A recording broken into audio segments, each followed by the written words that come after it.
Bonjour à toutes et à tous, bienvenue dans ce tutoriel.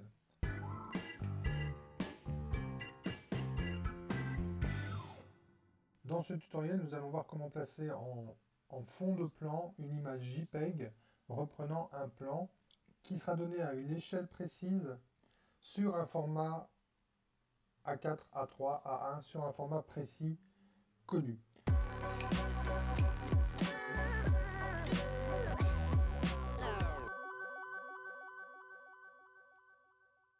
Dans notre exemple, nous allons travailler avec un plan format A3 à l'échelle du 50e.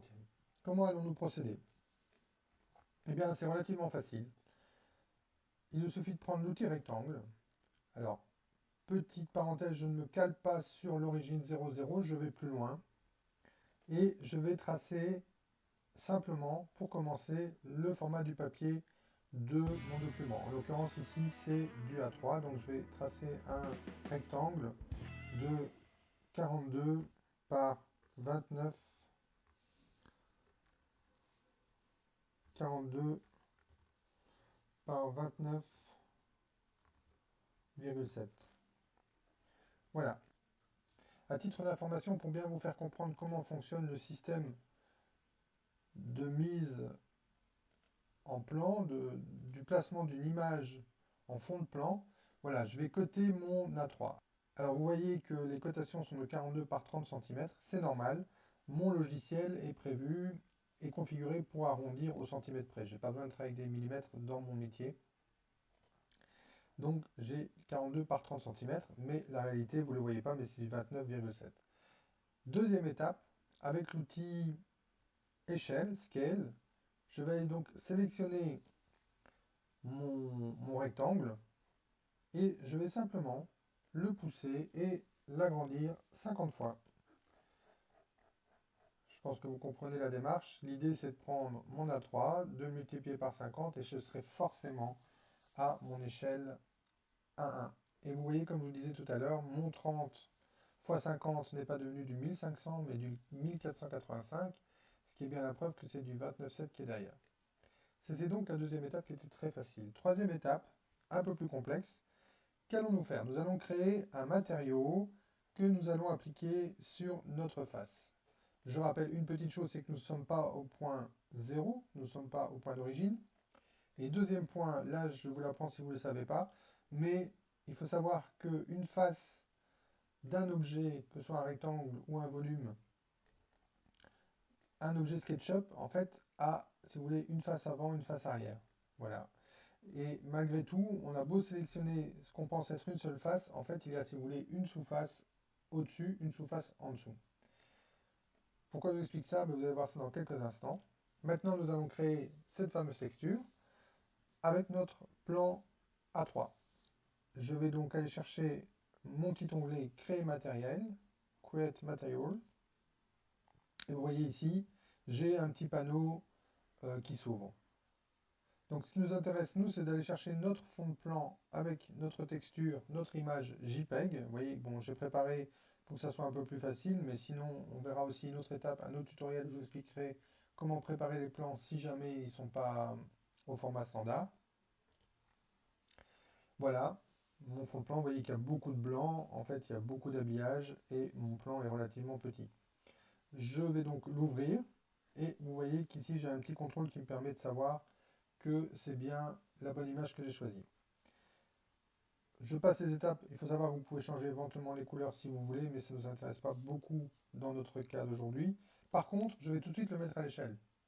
Donc je vais mettre 7 à 3 à l'échelle 50 fois plus grande si vous voulez. Donc je vais reprendre mes cotations ici, qui sont ici à titre pédagogique, je vais les reprendre et je vais taper 2100. Et le logiciel nous confirme bien que si un côté fait 2100, l'autre fera 1485. C'est tout à fait ce que nous avons ici dans notre logiciel. Donc nous allons valider, notre texture semble tout à fait prête. Après avoir créé cette texture, nous allons l'appliquer. Pour appliquer une texture, il s'agit de prendre le petit pot de peinture qui se renverse, le paint bucket. Nous cliquons sur une face. Et voilà donc l'intérêt des remarques que j'avais faites avant, c'était entre autres pour vous prévenir de ce qui pouvait arriver ici. Si vous regardez, en fait, le plan s'est mis à l'envers, tout simplement. Donc, au lieu de lire de gauche à droite, nous lisons de droite à gauche et en miroir. Ici, ce que je vais faire, c'est que je vais simplement pas trop m'occuper de cette texture, je vais simplement renverser, je vais faire reverse faces, et si vous voulez la texture qui était au-dessus, passe en dessous. Pourquoi? Parce qu'une fois que je vais réappliquer la texture qu'on vient de créer, vous allez voir ce qui va se passer, hop, elle est tout de suite dans le bon sens, ce qui est assez magique. Vous voyez que la texture n'est pas calée sur les angles, peu importe, ce n'est pas très grave.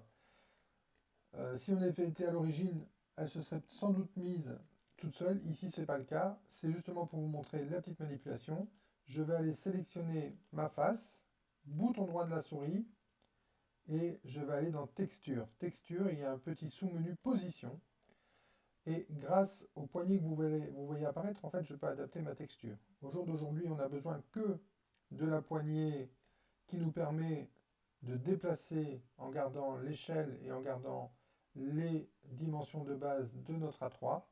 Je vais donc la prendre et la caler sur mon image. Voilà. En fait, nous avons fini nos manipulations. Notre plan maintenant est à l'échelle. On va encore le vérifier. On n'a plus qu'à refermer. Et tout de suite, s'il vous plaît, faites tout de suite un bloc make groupe, créer un groupe. Le vrai terme dans SketchUp, c'est groupe. Voilà, l'idée étant toujours la même, c'est-à-dire d'avoir un élément uni, complet, qui devient un objet que l'on peut déplacer avec beaucoup moins de risque de le déformer. Petite vérification, on va augmenter, on avait un 600, alors à peu de choses près parce que je vous avoue que, regardez, le fichier de départ n'est quand même pas très bon. Par défaut, je sais qu'il faut apprendre un peu à l'extérieur sur ce type de fichier. Et voilà.